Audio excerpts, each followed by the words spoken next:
you sigh, or laugh, or clap, or whatever you feel as you watch this play. It's so much fun.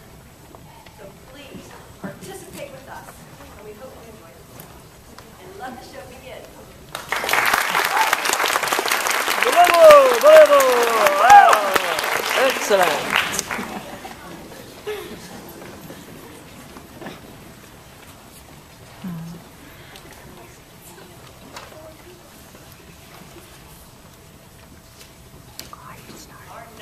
Hour draws on a pace. 4 happy days bring in another moon. But oh, methinks how slowly this old moon wanes. 4 days will quickly steep themselves a night. 4 nights will quickly dream away the time. And then the moon, light to a silver bow, new bent in heaven, shall behold the night of our solemnities. Go, Philip, and go, Strate. Stir the Athenian youth to merriment. Awake the pert and nimble spirit of mirth. Hippolyta, I wooed thee with my sword, and won thy love, doing thee injuries. But I will win thee in another key, pomp, with triumph, and with revelry.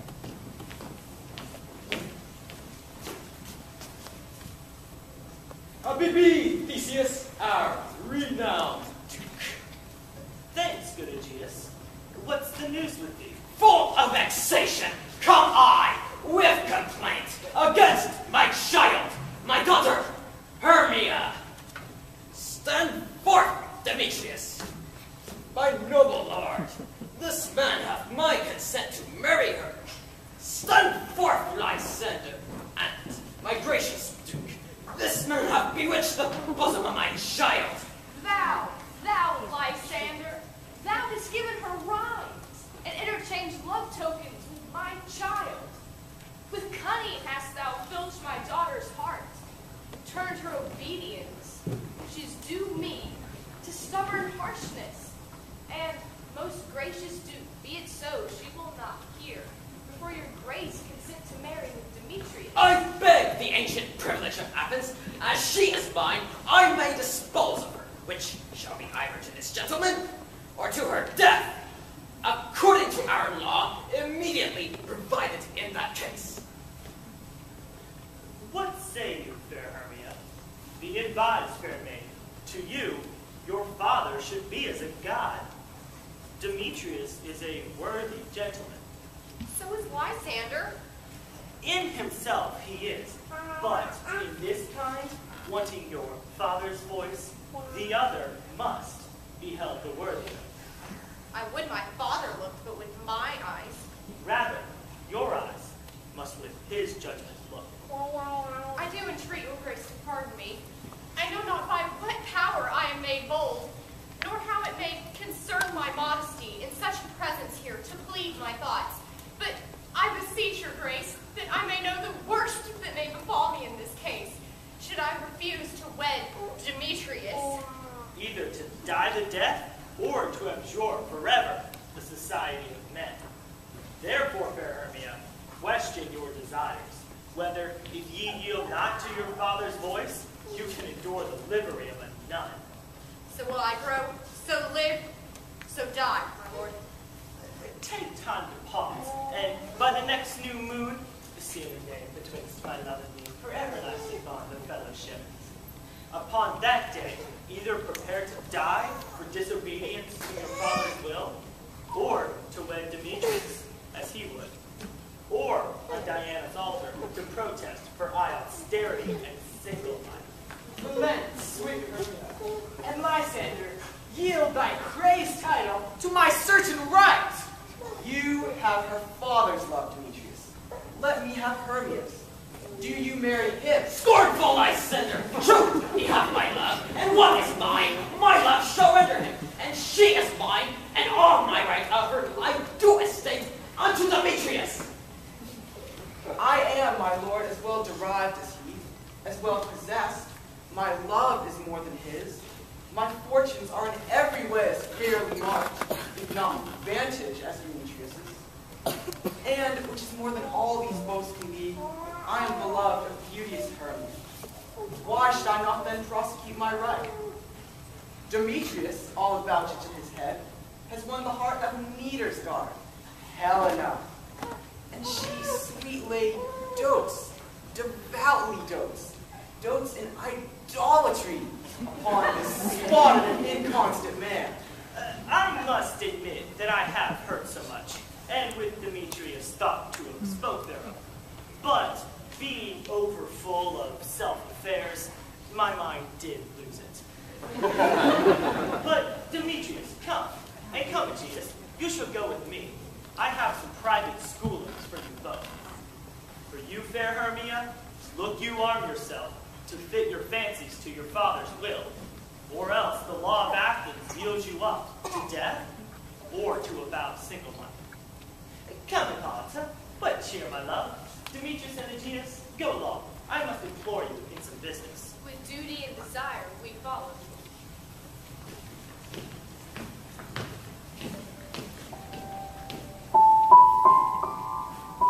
How now, my love? Why is your cheek so pale? How chance the roses there to fade so fast? Blind for want of rain, which I could well retain them from the tempest of mine eyes. I believe, not that ever I could read, ever hear my tale or history. The course of true love never did run smooth, swift as a shadow, short as any dream.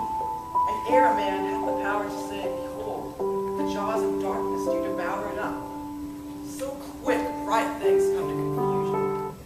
If then true lovers have been ever crossed, it stands as an edict in destiny.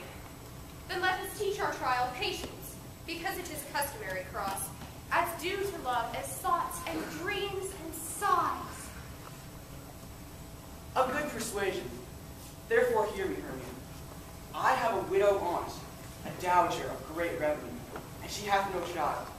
From Athens is her house remote 7 leagues, and she respects me as her only son. There, gentle Hermia, may I marry you, and to that place sharp Athenian law cannot pursue us. If thou lovest me then, steal forth thy father's house tomorrow night, and in the wood, a league without the town, where I did once meet thee with Helena, there will I stay for thee. My good bystander, I swear to thee by Cupid's strongest bow, by that which knitted souls and prosperous loves, by that same fire which burned the Carthage queen, when the false Troyan under sail was seen, by all the vows that ever men have broke, in number more than ever women spoke. In that same place thou hast appointed me, tomorrow truly will I meet with thee. Keep promise, love. Look, here comes Helena. Godspeed, fair Helena. Whither away? Oh, you be fair. Oh, that's fair again unsay. Demetrius loves your fair. Oh, that be fair. Is catching. Oh, a favor so. Yours would I catch, fair Hermia, ere I go. My ear should catch your voice, my eye your eye, my tongue your tongue, sweet melody. Oh, teach me how you look, and with that art you sway the motion of Demetrius' heart. I frown upon him, yet he loves me still. Oh, that you frown to teach my smile such skill. I give him curses, yet he gives me love. Oh, my praise and such affection too. The more I hate, the more he follows me. The more I love, the more he hated me. His folly, Helena, is no fault of mine. None but your beauty, without fault for mine. Take comfort. He no more shall see my face. Lysander and myself will fly this place. Before the time I did Lysander see, seemed Athens is a paradise to me. Oh, then what graces in my love do dwell, that he hath turned a heaven into hell. Helen, to you our minds we will unfold. Tomorrow night, when Phoebe doth behold her silver visage in the watery glass, decking with liquid pearl the bladed grass, a time that lovers' flights doth still conceal, through Athens' gates we devise to steal. And in the woods, where my Lysander and myself shall meet, and thence from Athens turn away our eyes, to seek new friends and stranger companies. Farewell, sweet playfellow, pray thou for us, and good luck grant thee thy Demetrius. Keep word, Lysander, we must starve our sight, from lovers' food tomorrow deep midnight. I will, my Hermia. Helena, Adieu. As you on him, Demetrius dote on you.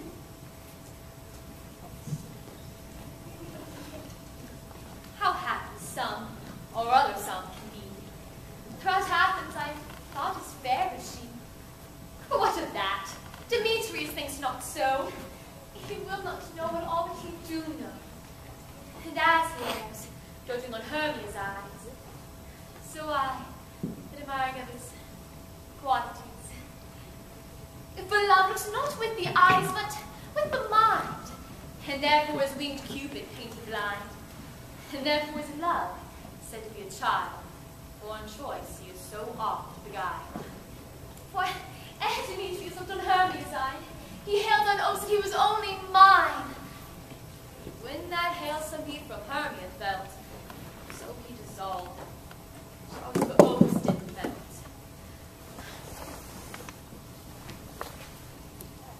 I will tell him of their Hermia's flight, and then to the woods will he tomorrow night pursue her. And for that intelligence, if I have thanks it is the dearest sense, for herein mean I to enrich my pain, to happy sight thither and back again.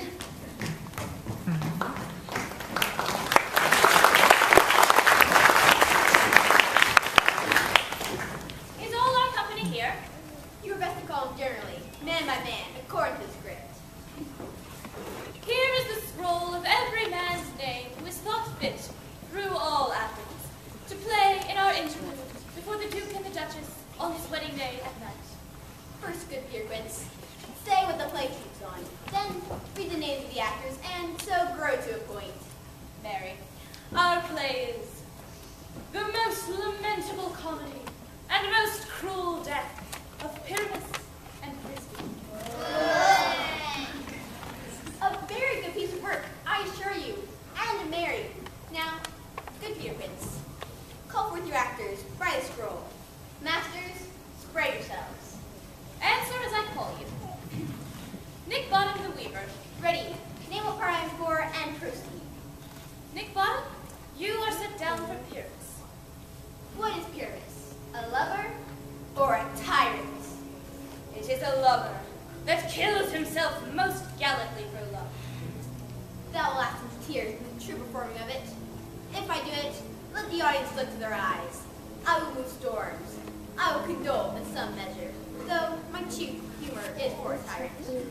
The raging rocks and the shivering shocks shall break the locks of prison gates. This was lofty. Now, name the rest of the players. Francis Flute the bellows mender. Here, Peter Quince. You must take Thisbe on you. What is Thisbe? A wandering knight? It is the lady that Pyramus must love. Nay! Faith, let me not play a woman. I have a beard coming. That's all one. You may play it in a mask, and you may speak as small as you will.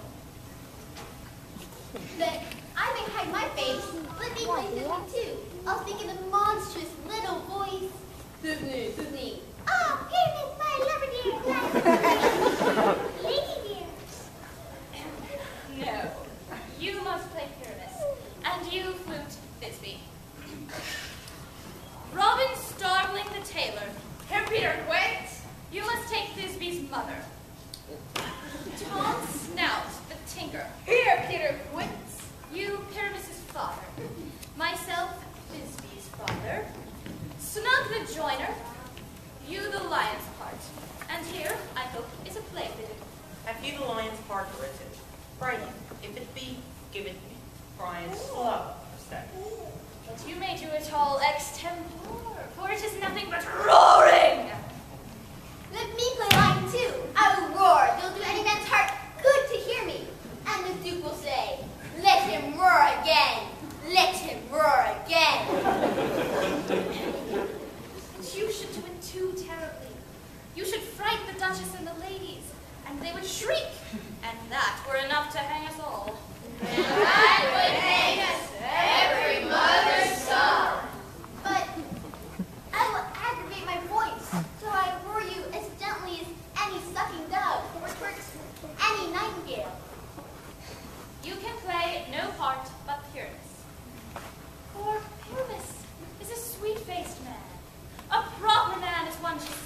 summer's day. A most lovely, gentlemanlike man, and therefore you must needs play Pyramus. Well, I will undertake it. What beard best I play it in? Why, what you will.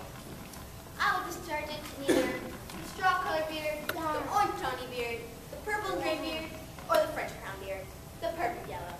Some of your French crowns have no hair at all, and then they would play it barefaced. But masters, here are your parts, and I am to entreat you, request you, and desire you to come by tomorrow night.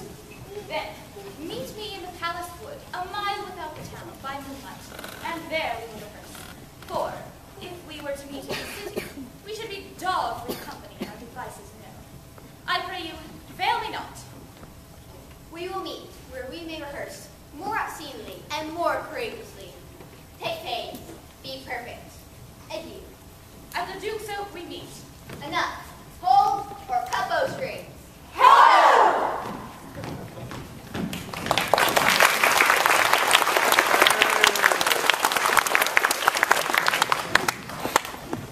Our spirits. We never wander you. Over hill, over dale, through briar, through bush. Over park, over pale. Through flood, through fire. I can wander everywhere, swifter than the moon sphere. And I serve the fairy queen to do her orbs upon the green. I must resist the dewdrops in it, and the pearl in every house of fear. Farewell, thou lawless spirits, all be gone, the queen and all her elves here anon. The king doth keep his revels here tonight. Take heed, the queen comes not within his sight. For Oberon is passing fell and wrath. For she, that as her attendant hath, a lovely boy stolen from an Indian king. She had never so sweet a change. Was jealous Oberon would have the child, knight of his train, to trace the forests wild. But she, perforce, withholds the beloved boy, crowns him with dust, makes him all her joy.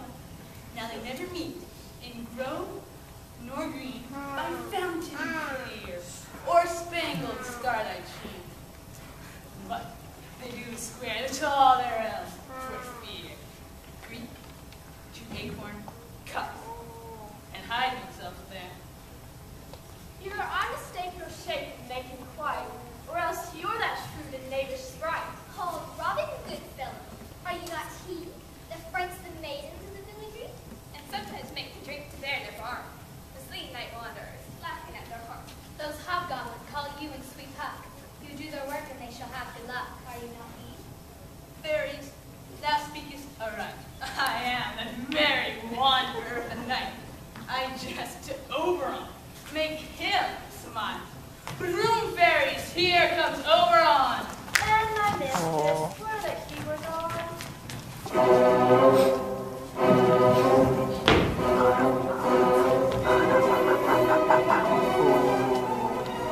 You'll make my moonlight proud, Titania. What? Jealous, Oberon.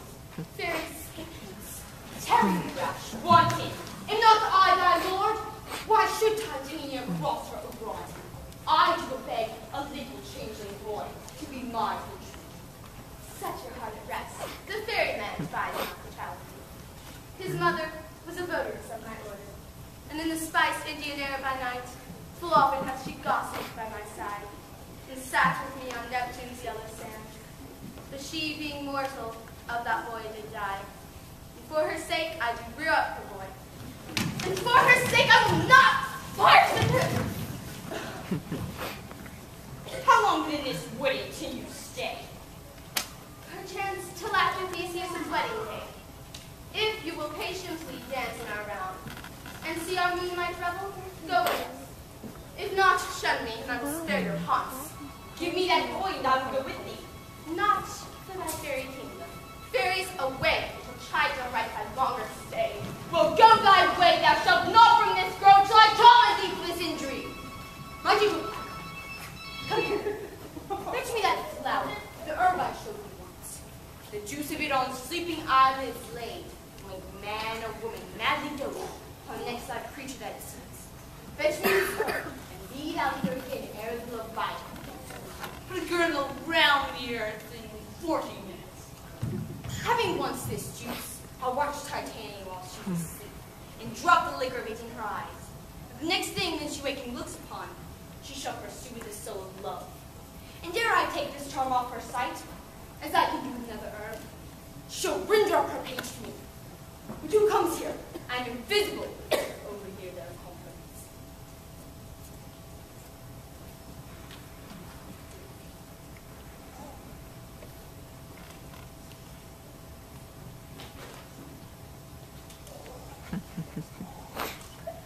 Walking through any dump now.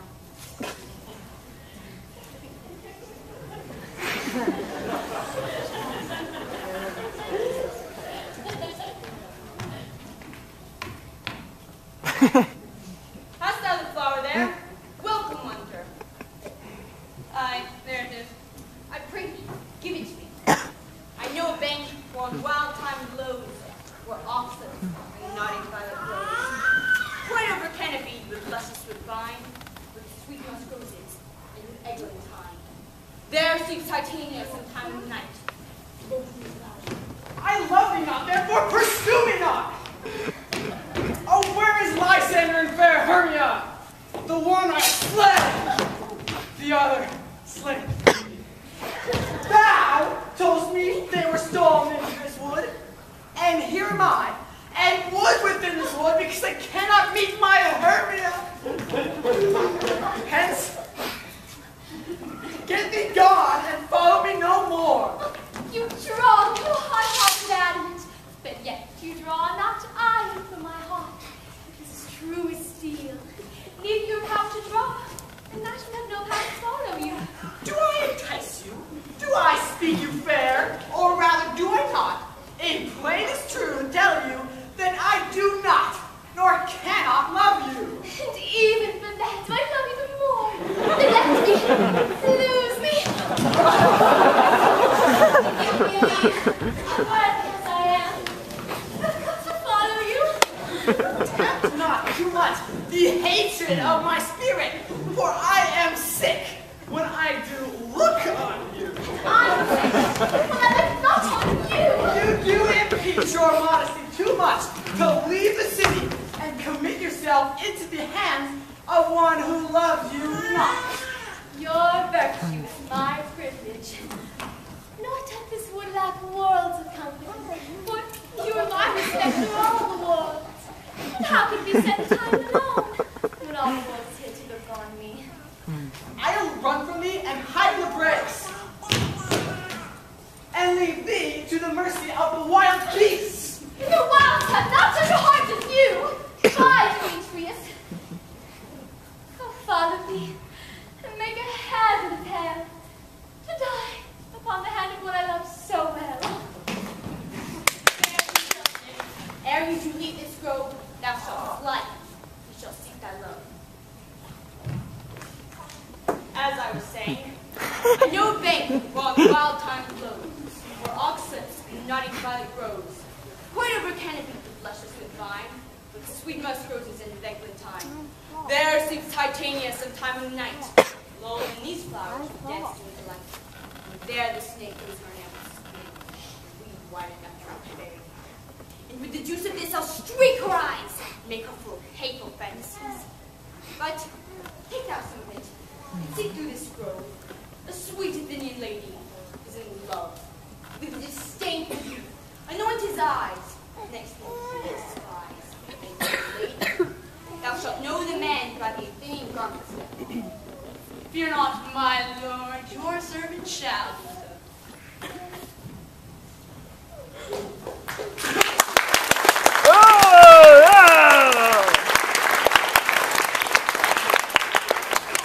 Now, rounds on a fairy song. Then, a third of a minute, hits. Some take up hankers in the musk rosebud. Some woven through mice for their feathered wings to make my small elf skirts. And some keep back the clamorous owl that nightly hoots and wonders at our quaint spirits.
love and languish for his sake. In the eye shall appear when thou wakest. Yes, thou dear, wake for some vile things near.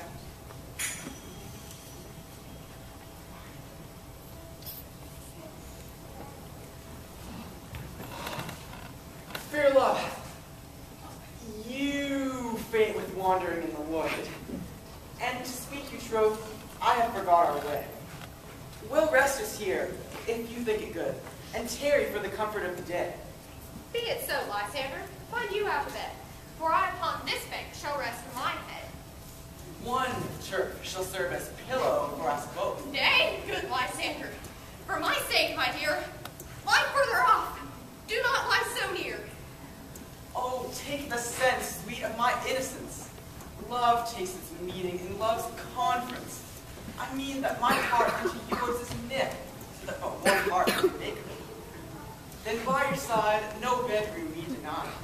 For lying so, Hermia, I do not lie. Lysander rules very prettily.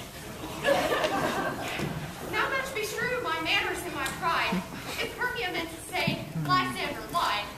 But his gentle friend, for love and courtesy, lie further off. In human modesty, such separation, as may well be said, becomes a virtuous bachelor and maid. So far be distant, and good night, sweet friend. Thy love ne'er alter till thy sweet life's end. Amen, amen, say I to that fair prayer. And then end life when I end loyalty. Here's my bed. Sleep give thee all his rest. With half that wish, the wisher's eyes be pressed.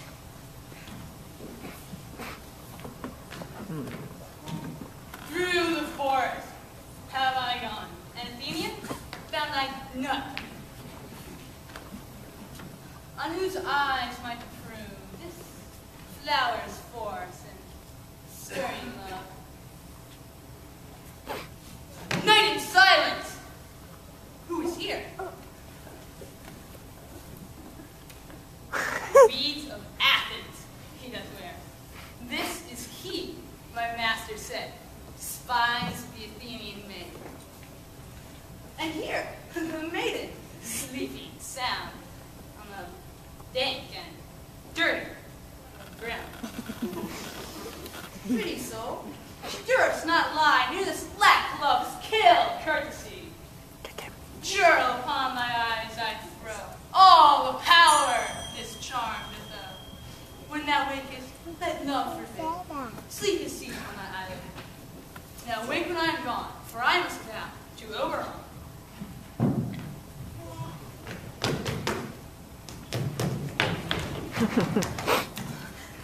Stay that thou kills me, sweet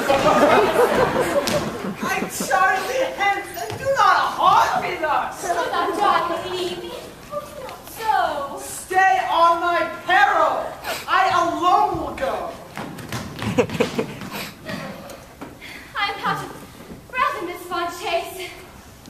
The more my prayer, the lesser is my grace.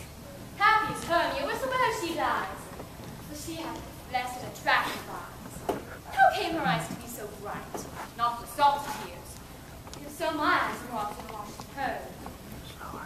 No, no, I was ugly as a bear. Both beasts had beat with me run away for fear. But who's here? Lysander? On the ground? Dead? Or asleep? I see no blood, no wound. Lysander, if you live, could so awake. Fire I would for thy sweet sake. Transparent Helena, nature shows art. Through thy bosom may see thy heart. Where is Demetrius?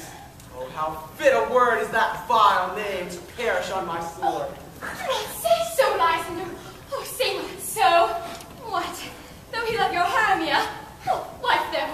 Is Hermia so loves you, so be content. Content with Hermia? No, I do not content. Tedious minutes I with her spent. Not Hermia, but Helena I love, who will not change a raven for a dove. The will of man is by his reason swayed, and reason says you are the word here made. When a fool was I to this king mockery born, when it's your hands that I deserve such scorn. Is it not enough? Is it not enough, young man? That I did never know so ever can as ever sweeter from Demetrius' eye. Yet you must flash by his efficiency. Good troth you do me wrong! Good sooth you do! In this disdain from out of me to woo.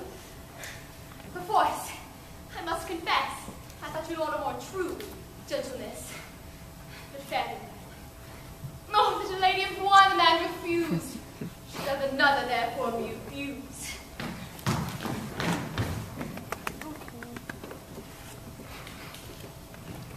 She sees not Hermia. Hermia, sleep thou there, and never mayest thou come Lysander near. For, as a serpent of the sweetest things, the deepest loathing to my stomach brings, or as the heresies that men do lead, are hated most of those they did receive, so thou, my serpent and my heresy, of all be hated, but the most of me. And all my powers address thy love and might to honor Helen, and to be her knight.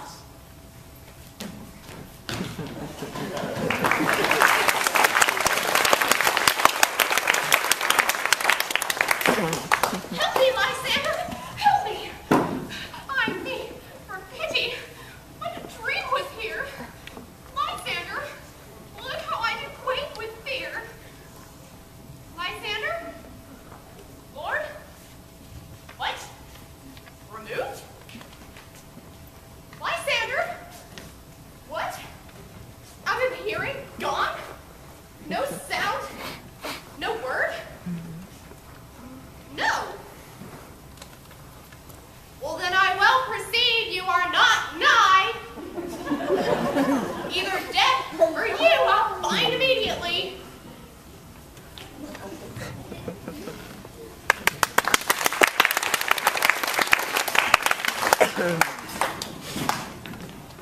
Are we all met?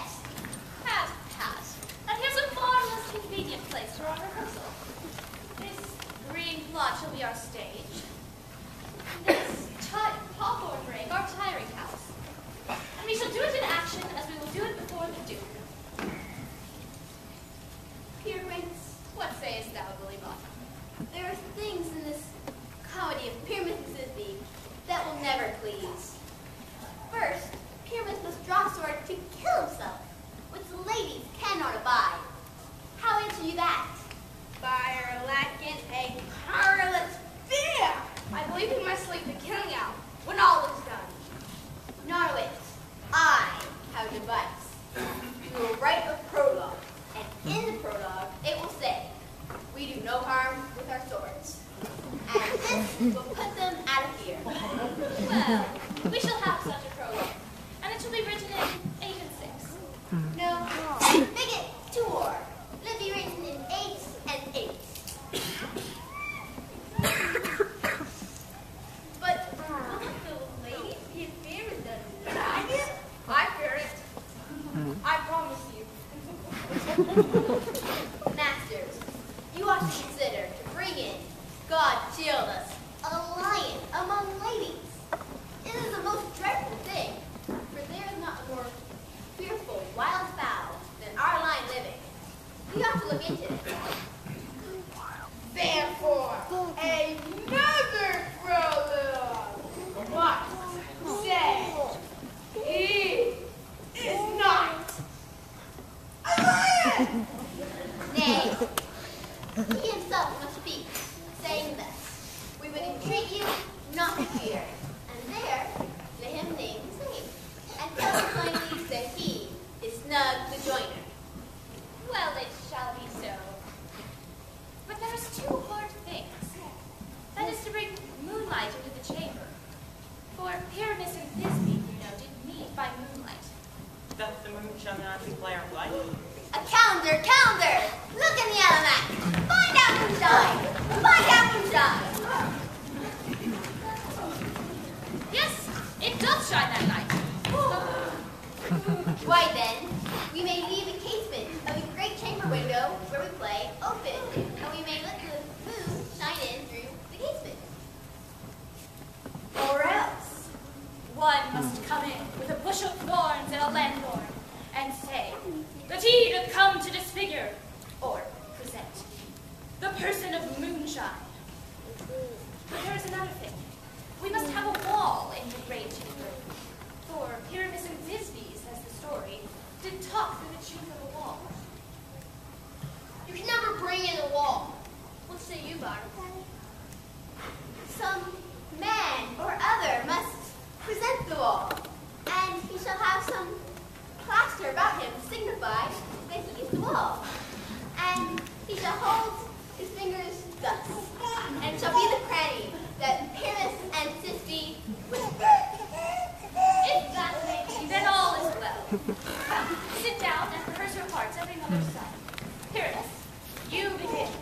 And when you have spoke your speech, enter into that hawthorn ring. And so every man according to his cue.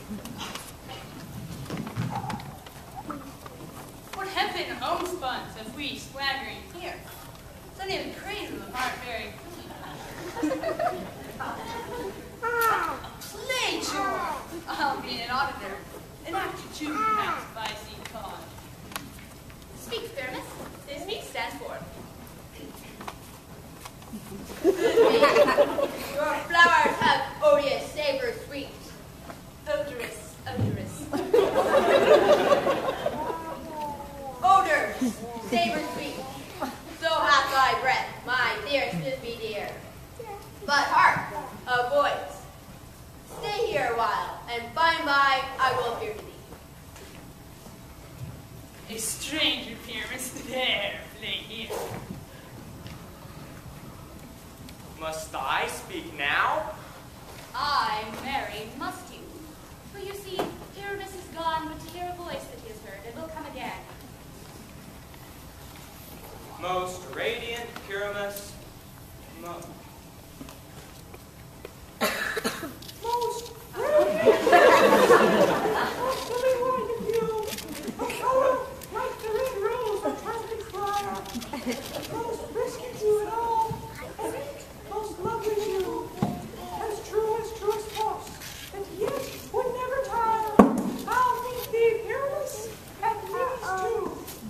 Ninnis is too mad. Why, you must not speak that yet. That you answer to Pyramus. You speak all your part at once, cues and all. And to Pyramus your cue is cast, is never tire. oh. As true as truest horse, and yet would never tire. If I were Fair Thisbe, I were only thine. Oh, monstrous! Oh, strange! We are haunted! Pray, masters! Fly, masters! I'll follow you. I'll lead you around. Through bog, through bush, break, through briar.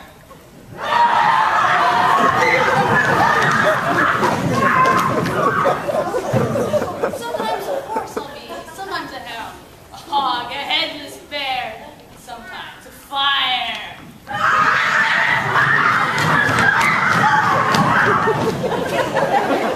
And neigh and bark and grunt and roar and burn, like horse, hound, hog, bear, and fire at every turn.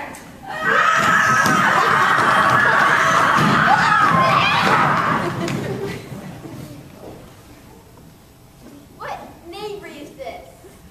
Why do they run away? They're trying to make me afeard. Oh, bottom!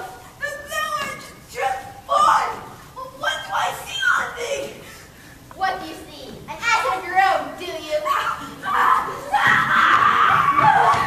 Bless thee, bottom! Bless thee! Thou art translated! I see this knavery. They're trying to make me afeard, if they could. But I will welcome down here, and I will sing, show them that I am not afraid.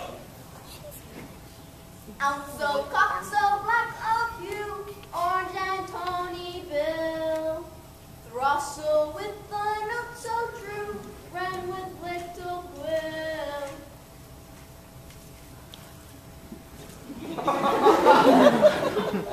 What angel wakes me from my father?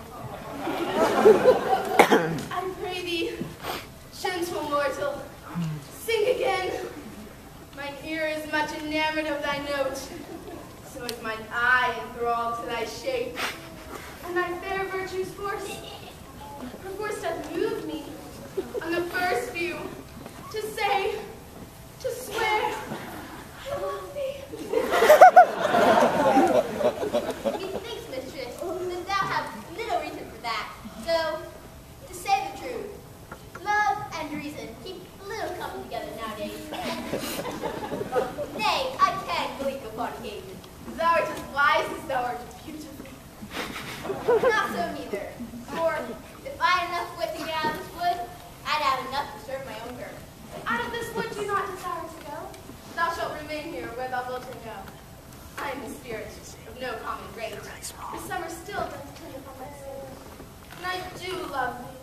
Therefore, go with me. I'll give thee fairies to attend on thee, and they shall fetch thee jewels from the deep, and sing while thou impress flowers. And I shall purge thy mortal verses so that thou shalt like an airy spirit go. Peas blossom, cobweb, moth, and mustard seed. Ready? And I. Where shall we go? Be kind and courteous to this gentleman. Feed him with apricots and dewberries, with purple grapes, green figs, and mulberries. The honeybags steal from the humble bees, and pluck the wings from the painted butterflies, to fan the moonbeams from his sleeping eyes. Nod to him, elves, and do him courtesy. Hail, mortal! Hail! Hail! I cry your worship's mercy heartily. Your worship's name? Cobweb. Your name, honest gentleman? Peace blossom. Your name, I beseech you, sir, Mustard. I would like to come better acquainted with you, good Master Mustard Seed. What? Wilt thou hear some music, my sweet love? I have a reasonably good ear for music. Let us hear the tongue moves. Or say, sweet love, what thou desirest to eat? Truly, I could munch a good dry oats. I have a mistress fairy that shall seek the squirrel's horn, and fetch thee thence new nuts. Well, I will have them. Let us go.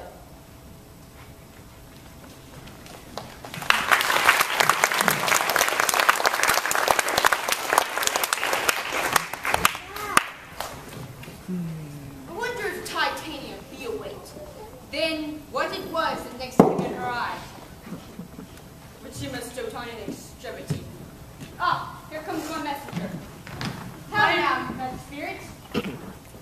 My mistress, the monster is in love. In her close and consecrated bower, and she is in her dull and sleepy hour. A crew of hatchets, rude and cannon, who work her bread on Athenian stone, were met together to rehearse a play intended for great Theseus' nuptial day. The shallowest thick-skin of that barren sort, who Pyramus represented in escort, forsook his seat and entered in a brick, when I this advantage did take.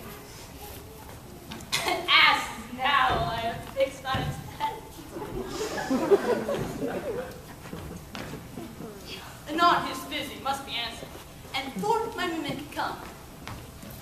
When they him spy as wild geese, the creepy, foul eye, sever themselves and madly sweep the sky, so to sight away his fellows fly.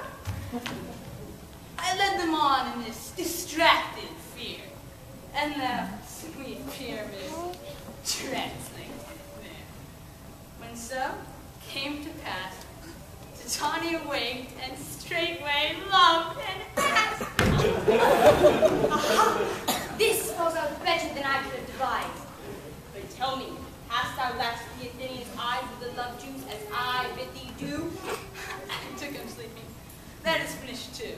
And the Athenian woman by his side, that when he wakes, of force she must be eyed. Stand close. This is the same thing. This is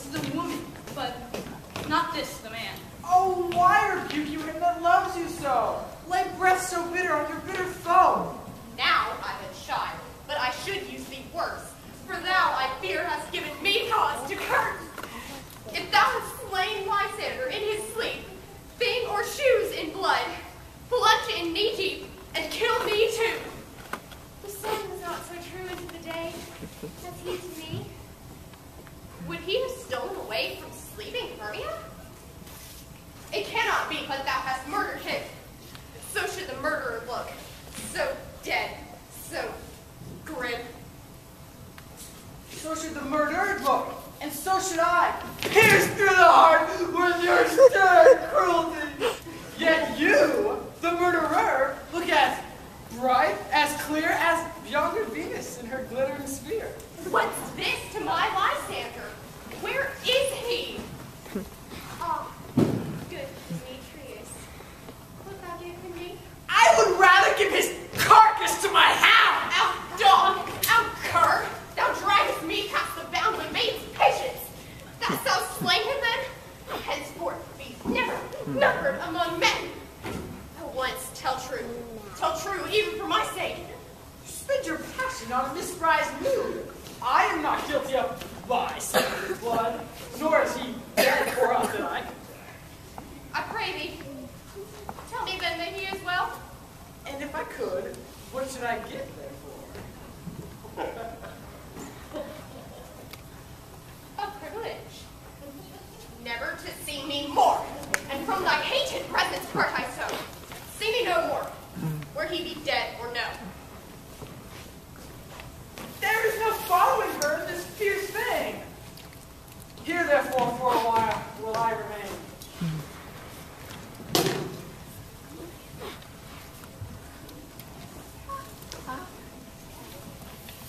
What hast thou done? Thou hast mistaken white, and laid the love juice on some true love sight. Of thy next prison must perforce ensue some true love, not a false turn true. Then fate or rules that one man holding troth, a million fair, and found he oath on oath. About the wood, go swifter than the wind, and Helena of Athens looked out fine. All fancy sick she is, and pale of cheer, with sighs of love that cost the fresh blood dear. By some illusion, bring her here. I'll charm his eyes if she drew here. I go, look how I go, swifter than an arrow from the Tartar's bow.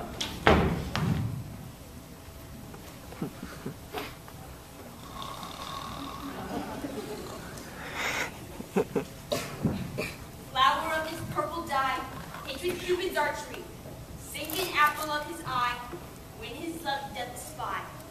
Let him shine as gloriously as the Venus of the sky. When thou wakest, if she be by, beg of her for remedy. Captain of our very men, Helena is here again. And the youth mistook by me, plead me for a lover's fee. Shall we their fond pageants see? Lord, what fools these mortals be. Stand aside, the noise they make, cause Demetrius to wake. Then two shall at once prove one. This must needs be a sport alone. Those things do best please me, that fall preposterously. Why should you think that I should woo in scorn? Scorn and derision never come in tears. Look, when I vow, I weep. And vow so pointed in nativity, all truth appears. You advance, you're cutting more and more. When truth kills truth. Devilish holy fray! These vows are Hermias. Do you now give her o'er? Wait, oath with oath, and you will nothing weigh. I had no judgment, but to her I swore. No, none of my mind, neither you give her o'er. Demetrius loves her, and he loves not you. Oh, Helen! Goddess, nymph, perfect! To what, my love, shall I compare thine eye? Oh, spite! Oh, hell! I see all offenses set against me for your merriment. If you were men, as many you are to show, you would not use it to lady so. You both rivals, and love Hermia. Novel rivals to mock heaven. You are unkind, Demetrius. Be not so. You love Hermia. This you know I know. And here, with all goodwill, with all my heart, in Hermia's love, I yield you up my part, and yours of Helena to me bequeath, whom I do love, and will do to my death. Never did mock this waste more idle breath. Lysander, keep thy Hermia. I will none. If e'er I loved her, all that love is gone. My heart with her but is guest wise sojourn, and now to Helen it is home returned, there to remain. Helen, it is not so. This merits not the fate thou dost not know. Look where thy love comes. Yonder is thy dear. Thou art not by mine, I, Lysander, found. My ear unbanged it, brought me to thy sound. But why unkindly didst thou leave me so? Why should he stay whom love doth press to go? What Lysander's love that would not let him bide. Fair Helena grew more in gills the night than all yon fiery O's and I's of love. You speak not as you think. It cannot be. Whoa! She is one of this confederacy. Now I perceive they've conjoined all three to fashion this false sport in spite of me. Injurious Hermia, most ungrateful maid. And in this fire, have you at least contrived to bait me with this foul derision? I scorn you not. It seems that you scorn me. Have you not said Lysander, as in scorn, to praise my eyes and face? And Demetrius, your other love, who but now did spurn me with his foot, to call me goddess, nymph, divine and rare? I understand not what you mean by this. I do persevere, counted with sad look. You make doubts upon me when I turn my back. But fare thee well. 'Tis partly mine own fault, which death or absence so soon relieve. Stay gentle, Helena. Hear my excuse, my love, my life, my soul. Fair Helena. Excellent! Sweet! Cannot scorn her so. If she cannot entreat, I can compel. Thou canst compel no more than she entreat. Thy threats have no more strength than her weak prayers. Helen, I love thee. By my life, I do. I said I love thee more than he can do. If thou say so, withdraw and prove it. You quick, come. Listen! Where to tense all this? Hang off, thou cat, thou bird, vile thing. Let loose, or I will shake thee from me like a serpent. Why have you just grown so rude? What change is this, sweet love? Thy love, out, tawny Tartar, out. Loathed medicine, hated poison, pets. Do you not jest? Hi, Sue, and so do you. Demetrius, I will keep my word with thee. I would I had your bond, for I perceive a weak bond holds thee. I will not trust your word. What? Should I hurt her, strike her, kill her dead? Although I hate her, I'll not harm her so. What? Can you do me greater harm than hate? Hate me? Wherefore? Oh, me. What news, my love? Am not I Hermia? Are not you Lysander?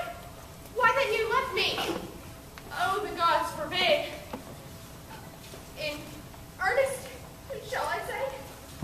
I, by my life, be certain nothing truer.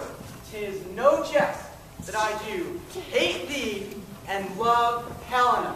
Oh, me. You junkie, you canker blossom, you thief of love! Have you come by night and stolen my lost part from him? Defiant face! Have you no modesty? No maiden shame? Fie, fie, you counterfeit! You puppet, you puppet! Why so, I? That way goes the game. How low am I, thou patron make-hole? Speak! How low am I? I am not yet so low but that my nails can reach unto the... No, you mock me, Nestor! Let her not strike me. You may think that since she is something lower than myself, that I can match her. Hark! Again! Be not afraid, she shall not harm thee, Helena. No, sir, she shall not, though you take her.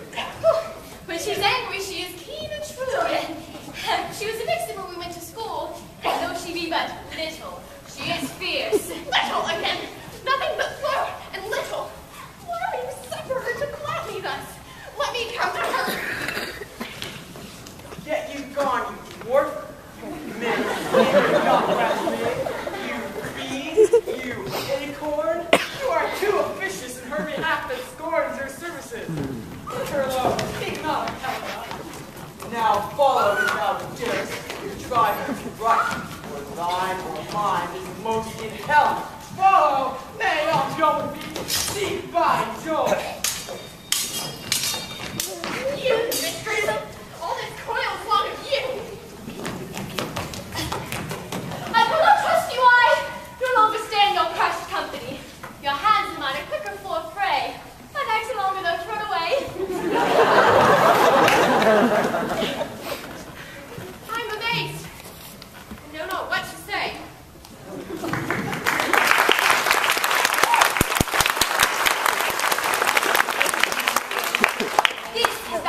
vengeance.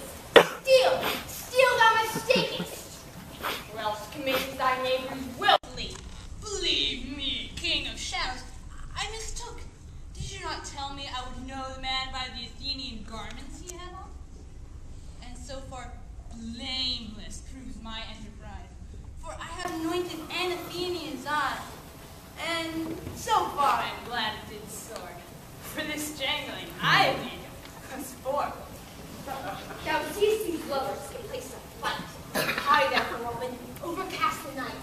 Lead these testy rivals so astray, as one cannot with another's way, till o'er their brows death counterfeiting sleep, with leaden legs and fatty wings doth creep. And crush this herb to Lysander's eyes, whose liquor hath this virtuous property, to take from thence all air within his might, and make his eyeballs roll with wanton sight. And when they next wake, all this derision shall seem a dream, fruitless vision, till back to Athens shall lovers winged, with league whose date till death shall never end. Whilst I in this affair thee do employ, I'll to my queen and beg her to avoid. And then I will her charmed eye release from monsters' view, and all things shall be peace. Notwithstanding haste, may no delay, you may effect this business later day. Up and down, up and down.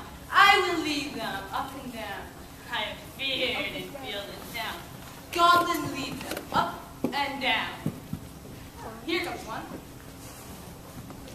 Where art thou, proud Demetrius? Speak thou now. Here, villain, brawn and ready. Where art thou? I will be with thee straight. Follow me then, lay the ground. Lysander, speak again! Thou runaway, thou coward! Art thou fled? Now, coward, art a braggy little star. Tell the butchers thou lookest for war. Come, recreant, come, thou child. Yea, art thou there? Come hither, I am here.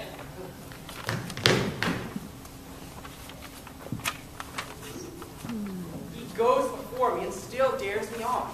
When I come where he calls, then he is gone. That fallen am I in dark, uneven wood, and here will rest me. Come, thou gentle dead, for if but once thou show me thy gray light, I'll find Demetrius and revenge this spite.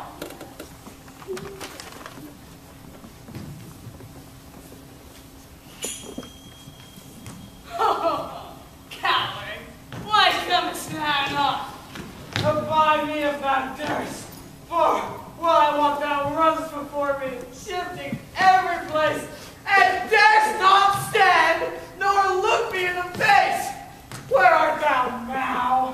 Here. Nay then, thou mockest me. Thou shalt by this deer ever eye thy face by daylight see. Now go thy way. Faintness constraineth me to measure out my length on this cold bed. My days approach. Look to be visited.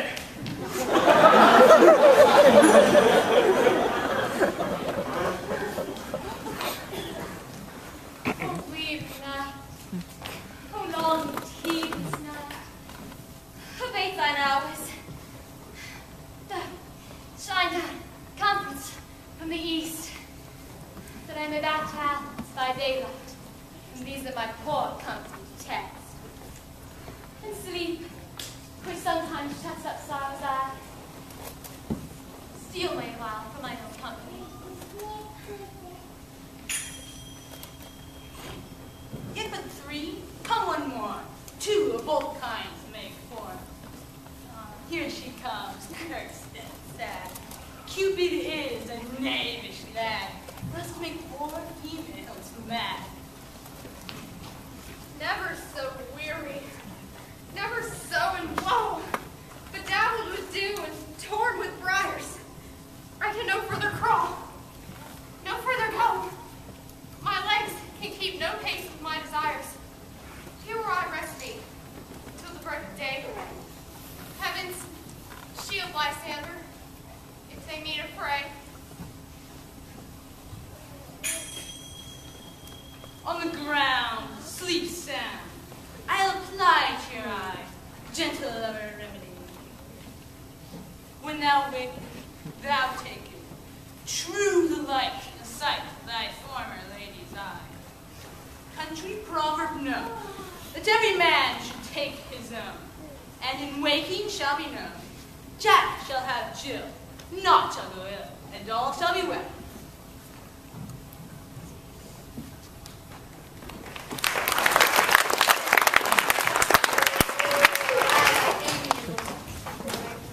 Stick musk roses in thy sleek, smooth head, and kiss thy fair, large ears, my gentle girl.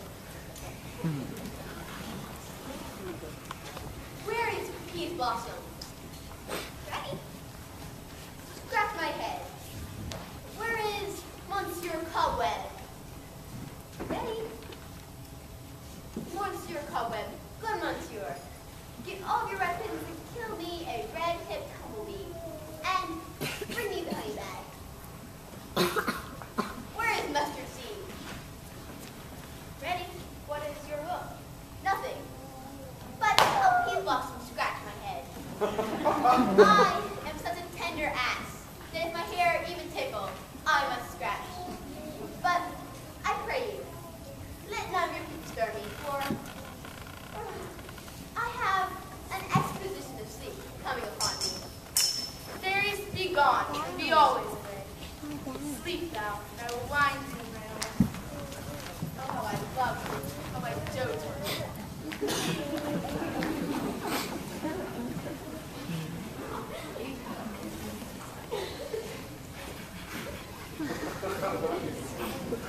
Welcome, good Robin.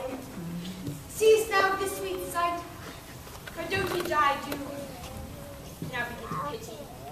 For meeting her late behind the wood, I then did ask of her her changing child, which straight she gave to me, and her fairy sent to bear him to my bower in fairyland. And now I have the boy. I will undo this hateful affection of brides. And, gentle pup, take this transformed scalp from off the head of this Athenian swain, that he awaking when the other do, may all to Athens back again repair, and think no more of tonight's accidents than as the fierce vexations of a dream. But first, I will release my fairy queen. Be as thou wast wont to be, see as thou wast wont to see. Now, my Titania, wake you, my sweet queen. My Oberon, what visions have I seen? Methought I was enamored of an ass. There lies your love.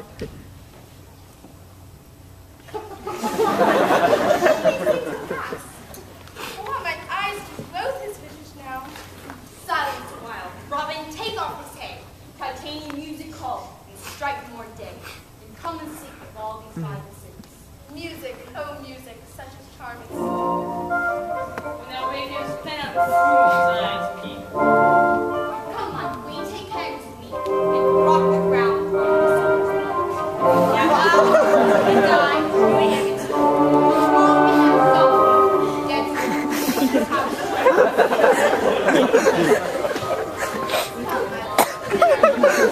Tell me how it came this night, that I sleeping here was found, his mortals on the ground.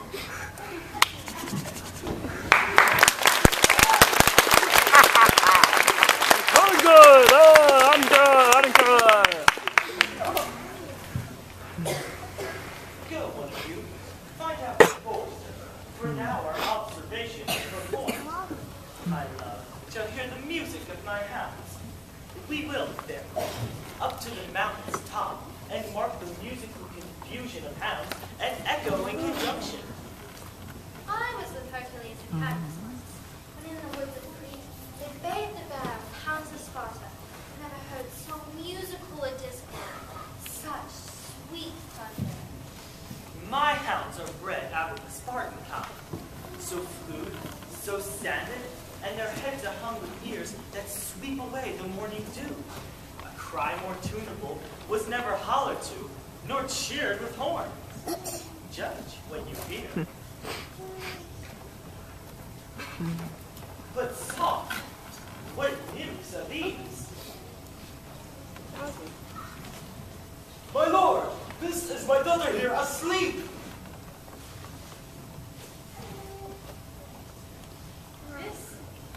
This Lysander is. This Demetrius. This is Helena. Old Medar's Helena. I do wonder their being here together. No doubt they rose up early to observe the rite of May, and hearing our intent, came here in grace of our solemnity. But tell me, Aegeus, is this not the day that Hermia was to give answer of her choice? It is, my lord. Go, bid Leslie down.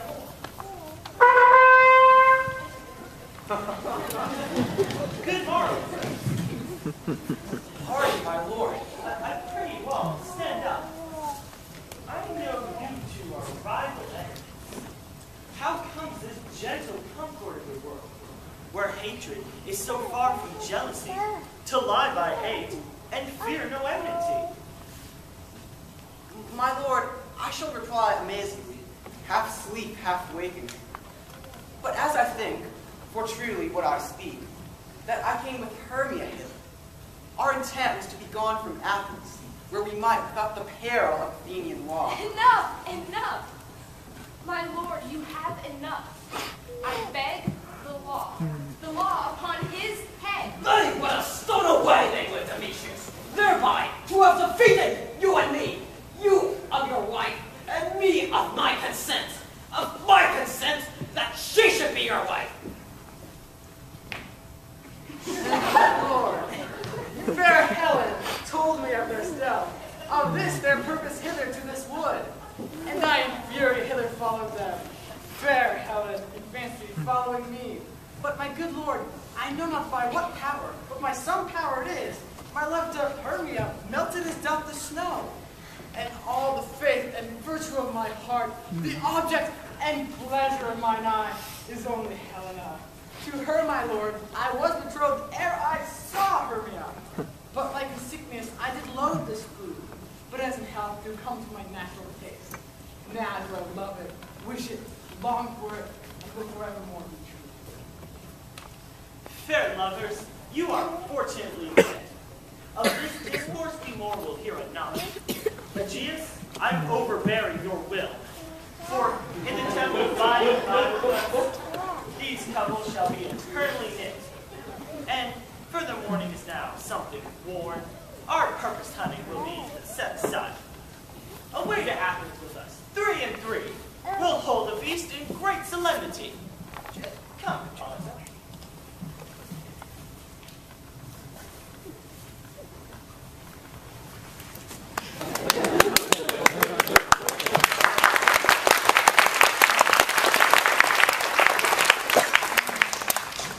These things seem strange and far off, like distant mountains turned into clouds. Did you not think that Troupe was here and bid us follow him? Yea. And methinks I see these things with parted eye, when everything seems double.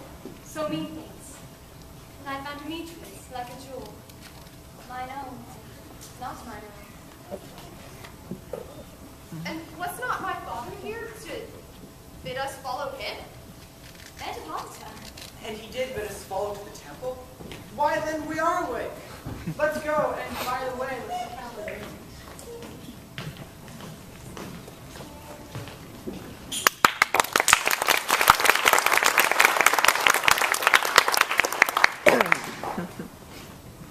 I have had a dream.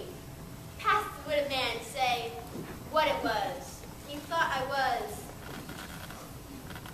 No man can tell what. The eye of man hath not heard. The ear of man hath not seen. The hand of man to conceive. The tongue of man to taste. The heart of man to report what my dream was. I shall have Peter Quince write a dream, a ballad about it, and it shall be called Bottom's Dream. For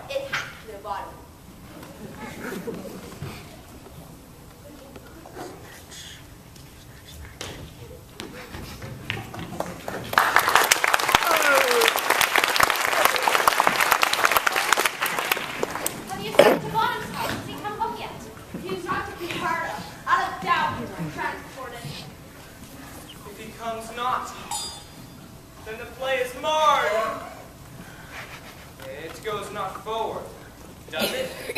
It is not possible, for there is no man in Athens able to discharge Pyramus but he. No, he acts simply the best wit of any handicraft man in Athens. Aye, and the best person too, for he had the very paramour of a sweet voice. You must say paragon. A paramour is. Bless us, thing of naught. Master, the Duke is coming from the temple with 2 or 3 lords and ladies for marriage. If our sport had gone forward, we'd all been made good. Oh, sweet bully bottom. Thus hath he lost 6pence a day during his life. He could not have escaped 6pence a day, and the Duke had not given him 6pence a day for playing Pyramus. I'll be hanged. He would have deserved it. 6pence a day in Pyramus, or nothing. Where are these lads? Where are their hearts? Bottom! Oh, most courageous day! Oh, most happy hour! Masters, I am to discourse wonders. But ask me not what, for if I tell you, I am no true Athenian. I will tell you everything, right as it fell out. Let us hear, sweet bottom. No, not a word. All I have to tell you is that our play is preferred. So, most of your actors eat no onions nor garlic. For we are to utter sweet press. No more words. Away! It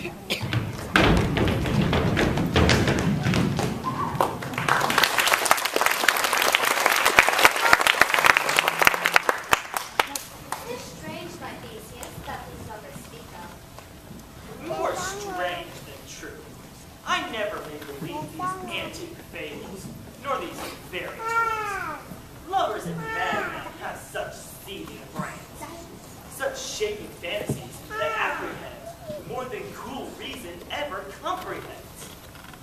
The lunatic, the lover, and the poet are of imagination all compact. Such tricks have strong imagination that if it would but apprehend some joy, it comprehends some bringer of that joy. Or, in the night, imagining some fear, how easily is a bush supposed to bear? Told the story of the night all over, and all our minds can speak it so together.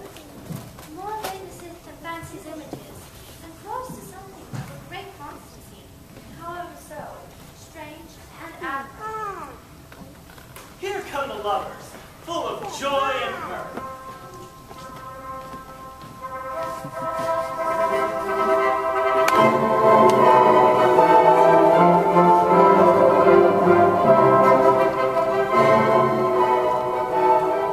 Joy, dear friends, joy and fresh days of love accompany your hearts. Come now, what masks, what dances shall we have to wear away this long age of 3 hours between our after supper and bedtime? Where is our usual manager of mirth? What revels are at hand? Is there no play to ease the anguish of a torturing hour? Where's Philip? Struck there. Here, my Theseus. Say, what abridgment have you for this evening? What masks? What dances? How shall we beguile the lazy time, if not with some delight? There is a brief how many sports are run. Make choice of which your highness is the first.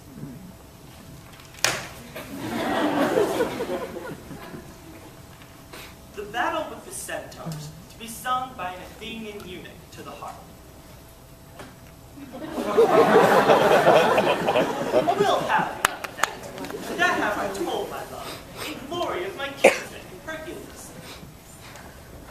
The riot of the tipsy bacchanals, tearing the Thracian singer in their rage. That is an old device, and it was played when I from Thebes came last to conquer her. The thrice 3 muses, mourning for the death of learning, late deceased in beggary. That is some satire, keen and critical, not sorted with enough ceremony, a tedious brief scene of young Pyrrhus and his love Thisbe, very tragical birth. Merry and tragical, tedious and brief. That is hot ice and wondrous strange snow.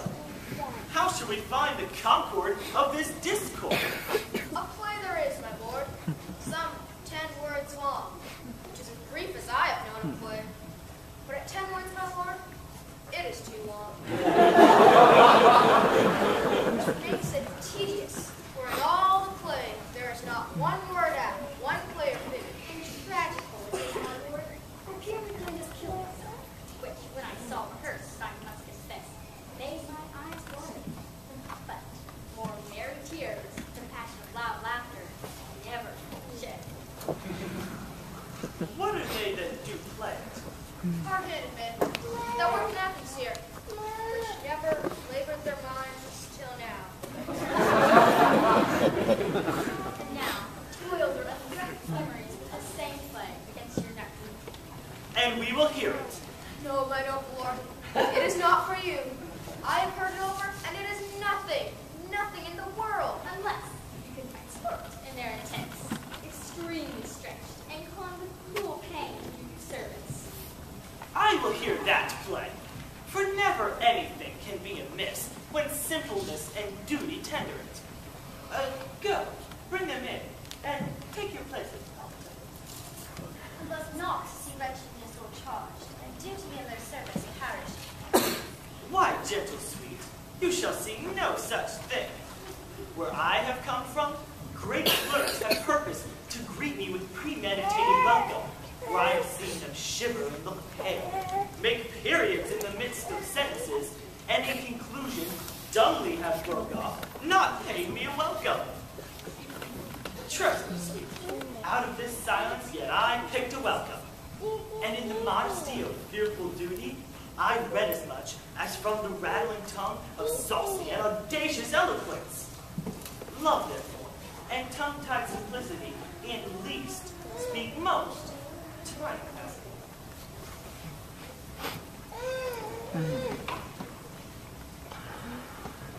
So please, your grace, the prologue is addressed. Let him approach.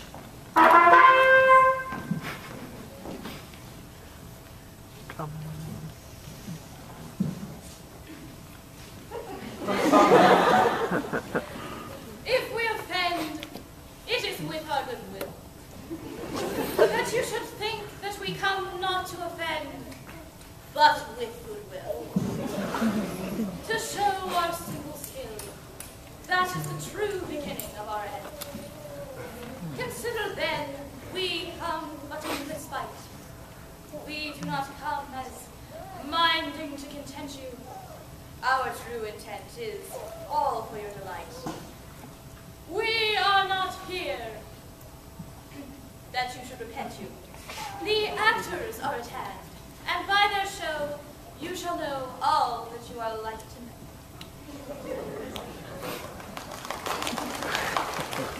This fellow doth not stand upon points. He hath rid his prologue like a rough colt. He knows not the stop. His speech was like a tangled chain. Nothing impaired, but all disorder. Who is next? Gentle.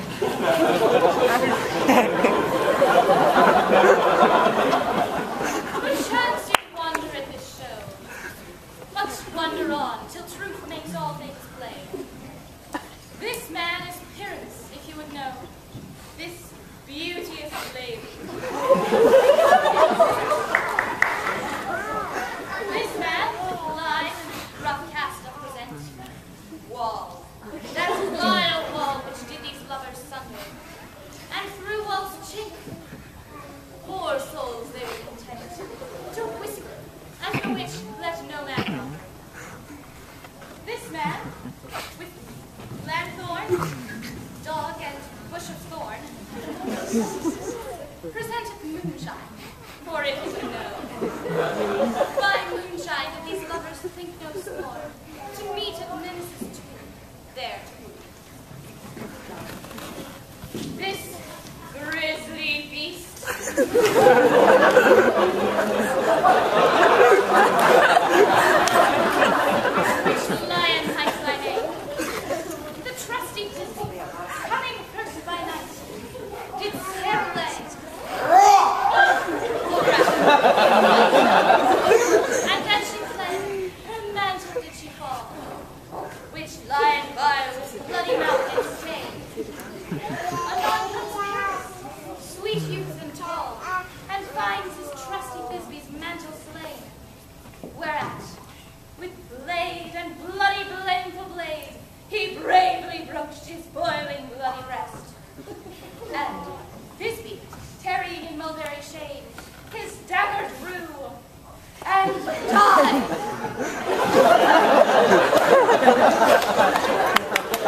For all the rest, let lion, moonshine, wall, and lovers twain at large discourse while you here do remain.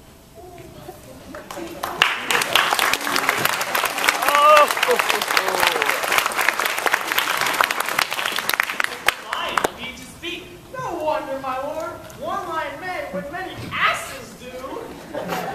In this same interlude, it doth befall that I, one snout by name, presents a wall. And such a wall, and I would have you think it had a cranny, hole, or chink through which the lovers, Pyramus and Theseus, did offer very secret.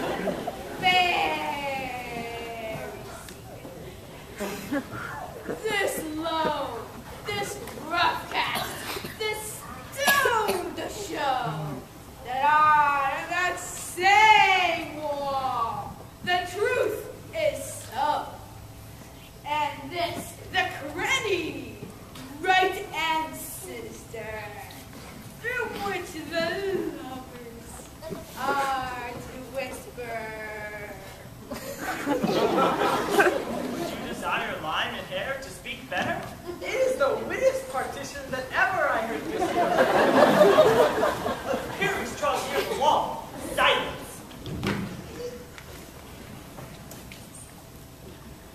Oh, grim look night, oh night, with hues so black, oh night which art whenever day is night.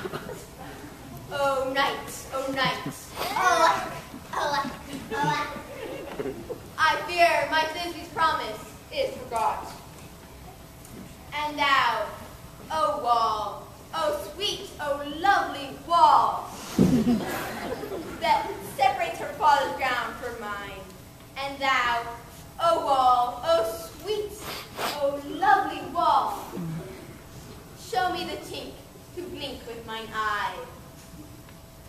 Thanks, kind wall, so she'll be well for this. But what's the eye? No thippy do I see. Oh, wicked wall, through whom I see no bliss. Cursed be thy stones for deceiving me thus. All me things, being sensible, should curse again. No, sir, we should. For deceiving me is Theseus here. She is to enter now, and I'm to spy her through the wall. Yonder she comes.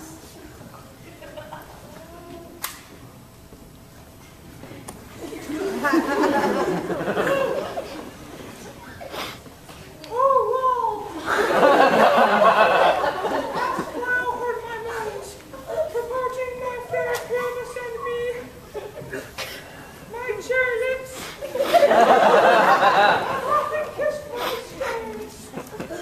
My stones of lime and hair knit up in thee. I hear a voice.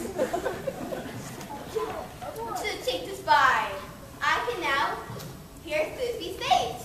Thisbe! My love, thou art my love, I think. Think what thou wilt. I am thy lover's grace, and like Lymander, I am trusty still.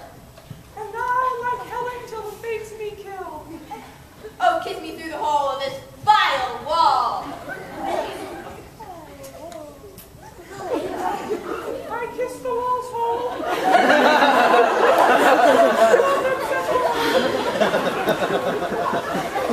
Wilt thou meet me at these two straightway? Tide life, tide death, I come without delay.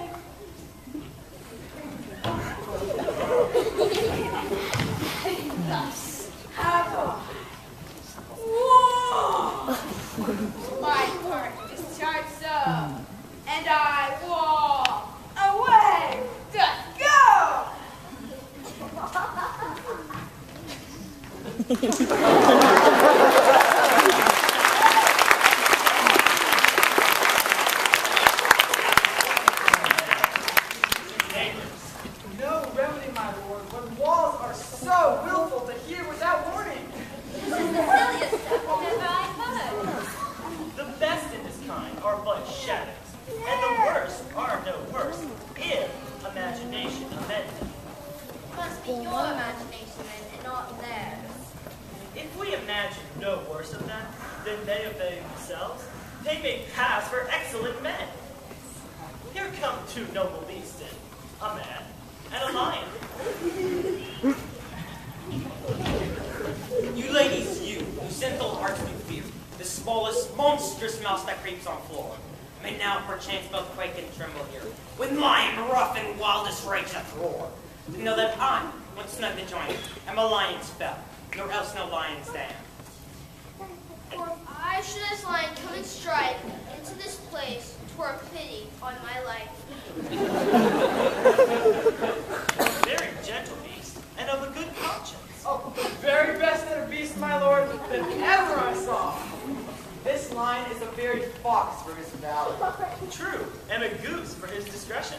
Not so, my lord, for his valor cannot carry his discretion as the fox carries the goose. His discretion, I am sure, carries not his valor, for the goose carries not the fox.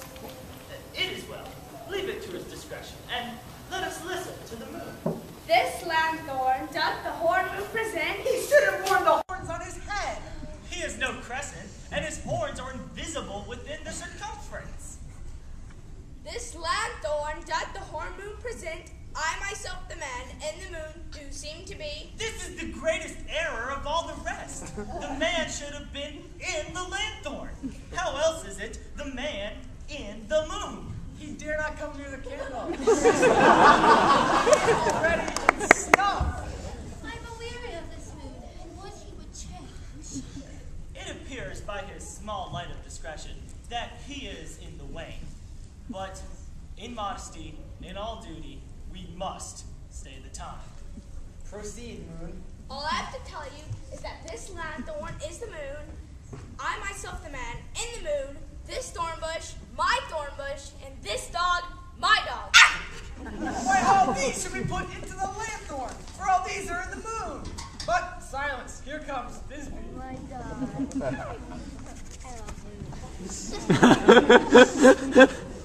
This is old Minnie's tomb. Where is my love?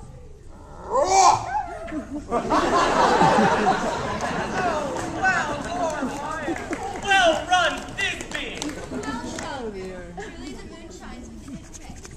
And thence came Pyramus. And so the lion vanished. I thank thee, moon, for thy sunny beams. I thank thee, moon, for shining now so bright. For by thy gracious, golden, glittering streams, I trust to taste of truest Thisbe's sight. But mark, poor night, but stay, O spite, what dreadful dole is here? Eyes, what do you see? How can it be? Thy mantle good. What? Stained with blood. Approach ye furies fell. Come fates. Cut red from, quail, crush, and conclude. This passion and the death of a dear friend would go near to make a man look sad.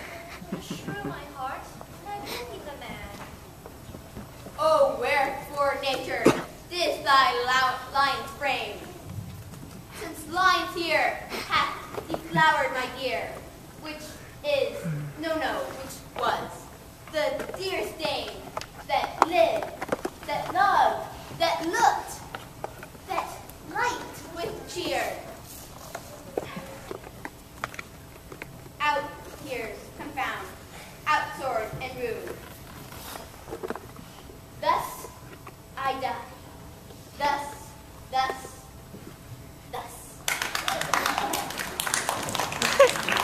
Now I'm dead.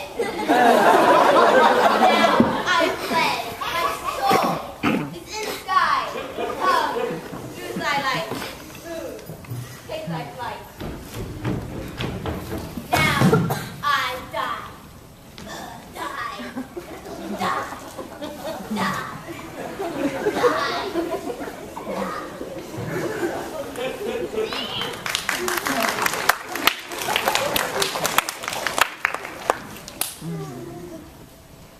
How shall its moonshine song for this becomes back with my lover? She will find him by starlight. Here she comes, and her passion ends the play. Methinks you should not use a long one for such appearance. I hope she will agree. Which peril is be? He for man, God warned us. She for a woman, God bless us. She hath spied him already with those sweet eyes. Asleep, my love? Dead, my love? Oh, parents, arise!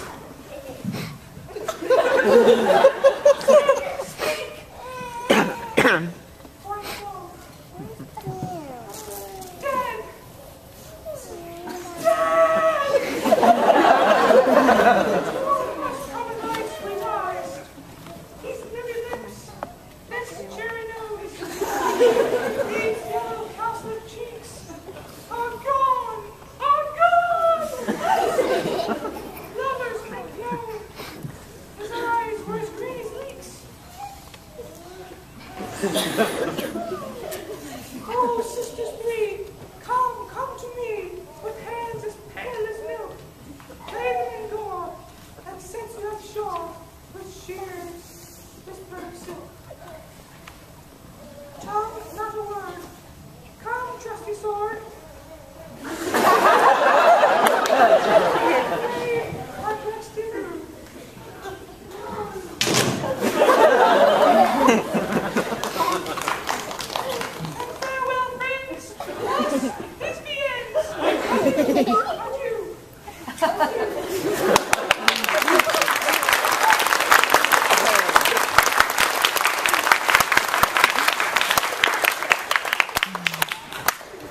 Moonshine and lion are left to bury the dead.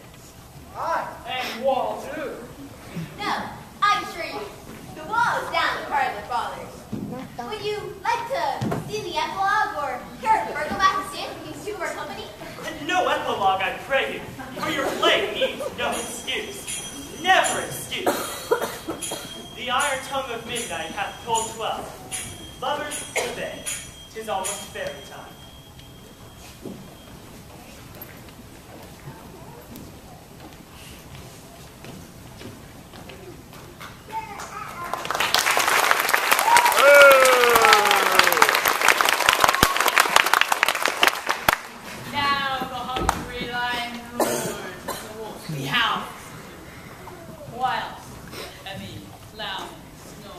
With all weary task fordone, I am sent with broom before to sweep the dust behind the door. Through the house give glimmering of light, by the dead and drowsy fire. Every elf and every sprite, up in sight as bird from fire. And this ditty after me, singeth, dance, and truth. First rehearse your song thy wrote, to each word a warbling note. Hand in hand this fairy grace, we will sing and bless this place. Now until the break of day, through this house each fairy stray, and each solemn chamber bless, through this palace and sweet place. Ever shall in safety rest, and the owner of it bless. Chip away, make it stay, meet me all by break of day.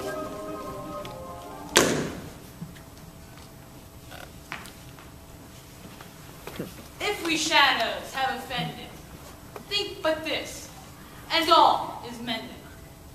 That you have but slumbered here, while these visions did appear. In this weak and idle theme, no more yielding but a dream. Gentles, do not reprehend. If you pardon, we will mend. And as I am an honest fuck, we now have honored luck, to escape the serpent's tongue. We will make amends ere long, else the puck a liar call. So, good night to you all. Give me your hands, if we be friends, and Robin shall restore amends.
thank our wonderful coaches who shared all their advice and helped us with every tiny little detail of this performance. First person.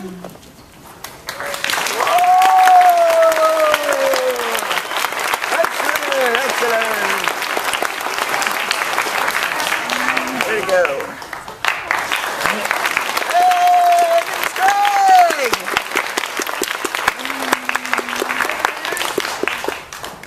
Troupe.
We'd also like to thank Jackie Mateo for dreaming up the set and the entire Mateo family for helping to come through.